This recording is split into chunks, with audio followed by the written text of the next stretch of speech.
Bueno, buenos días, buenas tardes, buenas noches, depende de la hora que me estén escuchando. Eh, Estimados alumnos de segundo semestre ya, esperé toda la semana anterior para que se inscribieran y se registraran en la plataforma de Google Classroom para poder iniciar nuestras actividades. Ya por ahí les dejé la actividad diagnóstica. Es una serie de preguntas que ustedes respondieron en su guía y tiene que ver obviamente con el tema que vamos a trabajar en este primer parcial. El primer parcial tiene que ver con el tema de software educativo. El software educativo ya lo habíamos estudiado en el semestre anterior de manera somera. Veíamos que un software pues es un programa, un conjunto de aplicaciones que nosotros podemos utilizar con algún propósito. Y poníamos de ejemplo las aplicaciones que regularmente utilizamos para nuestras tareas, nuestros trabajos. El procesador de textos, la hoja de cálculo, las presentaciones electrónicas con diapositivas, todos esos softwares, son programas, son aplicaciones. Asimismo, todas las aplicaciones o programas que ustedes pueden descargar en sus dispositivos móviles, en el celular, para tomar fotos, para retocarlas, para crear videos. También tienen aplicaciones de procesadores de textos, presentaciones electrónicas, hojas de cálculo, etc. Todos estos son softwares. Incluso muchos de los juegos que ustedes descargan puede ser software educativo. Entonces, todos estos programas que ustedes ya han utilizado y que van a seguir utilizando caben precisamente en la definición de software educativo. Entonces, vamos a ir entrando en materia. Les voy a pedir que repasen el video del cual tenían que hacer un resumen para que vean ahí las características principales de lo que es el software educativo, en qué consiste y qué tipo de programas nosotros podemos considerar como software educativo. Bien, en la página 21 de su guía, además de la definición exacta y precisa de lo que es software educativo, es bueno tenerlo porque es una pregunta de examen básica. También viene lo que son las características. Hay 4 características principalmente. Si el programa o la aplicación que tú descargaste en tu celular o en tu computadora reúne estas 4 características, ya se le puede considerar software educativo. La primera nos dice que es accesible, es decir, que se pueden utilizar fácilmente con requerimientos mínimos, incluso en el manejo de software de las computadoras o de los dispositivos móviles. Entonces, no podemos pensar en un programa, en una aplicación que yo no puedo utilizar, que no le entiendo, que se me complica, porque no tendría en absoluto nada de educativo. Entonces, lo primero es que debe ser fácil de utilizar. Hay una palabra que se conoce como intuitivo, ¿sí? Que yo puedo prácticamente ir adivinando cuando voy utilizando en el celular eh, las características de la aplicación. Yo puedo utilizarla fácilmente. Incluso hay niños ya con muchas habilidades que los pones a jugar, los pones en alguna actividad y lo hacen muy fácilmente. Niños que a lo mejor ni siquiera saben leer y escribir. Eso significa que esa aplicación está bien pensada, bien diseñada. Luego, una segunda característica es la interactividad. La interactividad es cuando te permite utilizar la aplicación como si estuvieras platicando con una persona. O sea, tú vas a oprimir un botoncito, una flechita, etcétera, y el programa te va a dar una respuesta.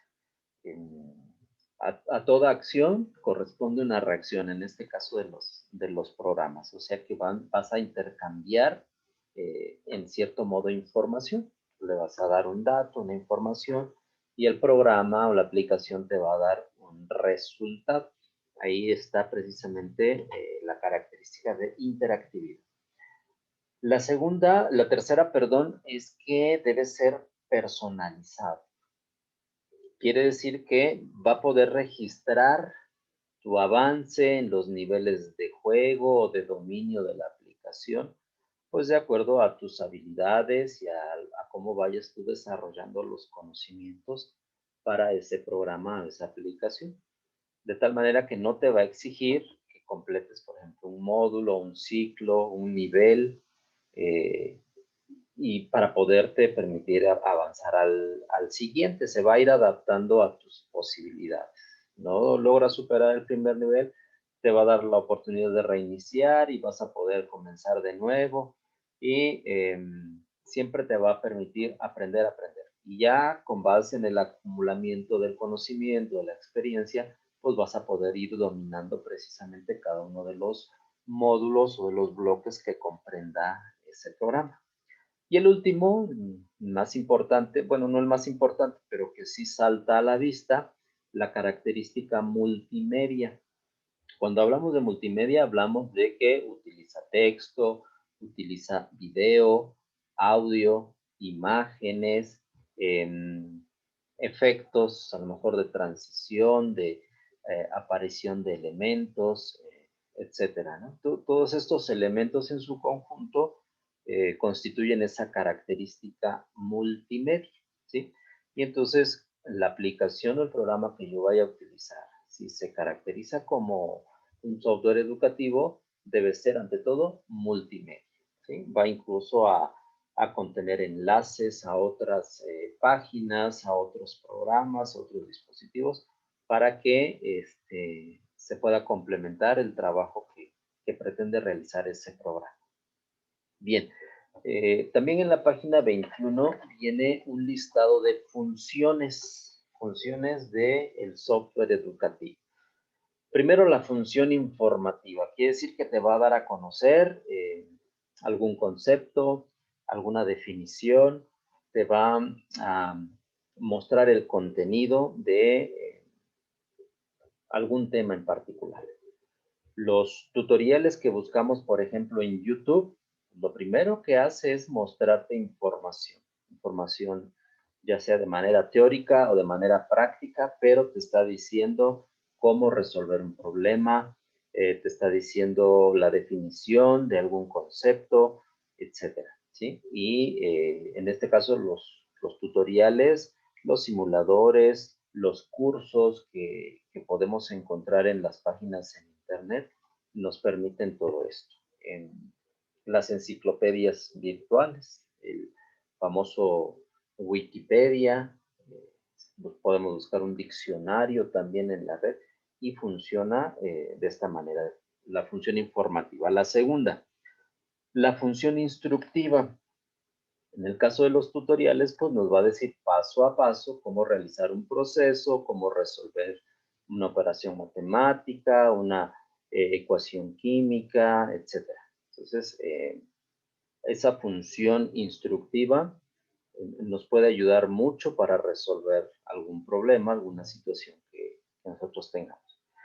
Otra muy importante es la función motivadora. Un programa, un software educativo, pues tiene que motivar al alumno, a la persona, a quien lo esté utilizando, para seguirlo usando, para seguir aprendiendo. Por ejemplo, se me ocurre un programa para aprender idiomas, el inglés. Pues tiene que motivarte y tiene que darte incentivos y a lo mejor algún premio, algún reconocimiento, de tal manera que tú lo sigas utilizando y puedas seguir aprendiendo.